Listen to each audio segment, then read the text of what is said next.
मजा आता है। इस पर राजवीर अपनी आईब्रो उठाकर उसे देखते हुए बोला, तो तुम्हें क्या लगता है दूसरे क्रेडिट कार्ड का बिल पड़ोसी भरेगा? वो सब मुझे नहीं पता, पर मुझे आपका ही क्रेडिट कार्ड चाहिए। इश्की की जिद को देखकर राजवीर ने उसे अपना क्रेडिट कार्ड दे दिया और फिर वहाँ से चला गया। इश्की कार्ड को देखकर बहुत खुश हो गई। थोड़ी देर बाद मिशा और इश्की भी कॉलेज के लिए निकल गयी। उसी बीच इश्की ने मिशा को अपने और राजवीर के बीच हुई सारी बात बता दी, जिसे सुनकर मिशा बोली, क्या बात कर रही है? तुमने भाई को इतना सब कुछ कहा लेकिन उन्होंने कुछ नहीं कहा? नहीं, उन्होंने एक बार भी गुस्सा नहीं किया। अगर यही सब कोई और करता तो भाई पता नहीं उसके साथ क्या करते। सच यार, वो तो तुझे अलग तरह से ट्रीट कर रहे हैं। हाँ, सही कहा। अच्छा सुन, मैं सोच रही हूँ कि आज रात मैं उनके लिए पूरा डिनर बनाऊं। बिल्कुल भी नहीं। तुझे याद नहीं पहले 2 बार जब तूने खाना बनाने की कोशिश की थी तो क्या हुआ था? इस बार ऐसा कुछ नहीं होगा। मैं पूरा फोकस करके बनाऊंगी। ठीक है, जो करना है कर। ठीक है, इस बार मैं अच्छे से खाना बनाऊंगी। कुछ नहीं होगा, देखियो तू। अच्छा, अब मेरे साथ मॉल चल, मुझे थोड़ी शॉपिंग करनी है।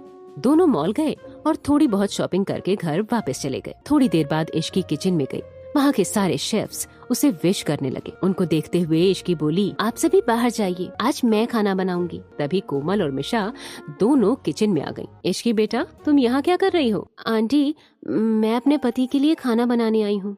अच्छा इश्की, मैं तुम्हारी हेल्प कर देती हूँ। बताओ क्या क्या करना है? अच्छा आंटी, आप ना ये सब्जी काट दीजिए और थोड़ा बारीक काटिएगा। ठीक है बेटा। फिर वहाँ दादी और रूही आ गयी। बेटा, क्या बना रही हो? इश्की ने सारी चीजें उन्हें बता दी तो उन्होंने भी हेल्प करने की बात कही, तो इश्की ने उन्हें भी कुछ काम पकड़ा दिया। ऐसे ही सभी फैमिली मेंबर्स आज किचन में थे और इश्की के इंस्ट्रक्शंस को फॉलो कर रहे थे। इश्की आराम से बैठकर सबको बता रही थी कि किसको क्या करना है और कैसे करना है। इश्की बेटा, खाना तो बन जाएगा, लेकिन क्या राजवीर हमारे साथ डिनर करेगा? आप चिंता मत करिए दादी, मैं उनको लेकर आऊंगी। ये सुनकर सभी लोग मुस्कुराने लगे। घर के सभी लोग हॉल में बैठे हुए थे। इश्की हॉल में टहलते हुए राजवीर का वेट कर रही थी। सभी बहुत देर से राजवीर का वेट कर रहे थे, लेकिन राजवीर अभी तक नहीं आया था। राजवीर घर आया और जैसे ही रूम में गया तो उसकी नजर इश्की पर पड़ी, जो उसका वेट करते करते सो गई थी। राजवीर इश्की के पास गया और उसके फोरहेड पर किस कर लिया, जिससे इश्की की नींद खुल गई। इश्की की नजर जैसे ही राजवीर के ऊपर गई, वो उठते हुए बोली, बड़ी जल्दी आ गए आप। अरे इतनी जल्दी क्यों आए? सुबह ही आते ना।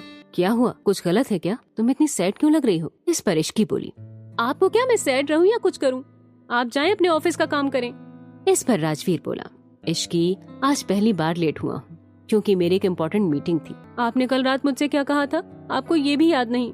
राजवीर कुछ सोचते हुए बोला, हाँ, तुम अपने गिफ्ट के लिए कह रही थी, वो कल तक तुम्हें मिल जाएगा। और क्या कहा था आपने? राजवीर कंफ्यूजन से इश्की को देखने लगा। और क्या कहा था, मुझे कुछ याद नहीं है। इश्की इरिटेट होते हुए बोली, आपने मुझसे कहा था कि आप आज मेरे साथ डिनर करेंगे, लेकिन आप आए ही नहीं। आपको पता भी है हम सब ने कितनी मेहनत की थी खाना बनाने में। घर के सभी लोग इस बात से कितने खुश थे, पर आप आए ही नहीं और ना ही बताना जरूरी समझा। आखिर क्यों? फिर राजवीर इश्की की बाजू पकड़कर बोला, लेकिन इतना याद रखना कि मेरा इस परिवार से सिर्फ नाम का रिश्ता है। अगर तुम चाहती हो कि मैं तुम्हें न रोकूं इन सब से बात करने से, तो आगे से फैमिली की बात मेरे सामने मत करना।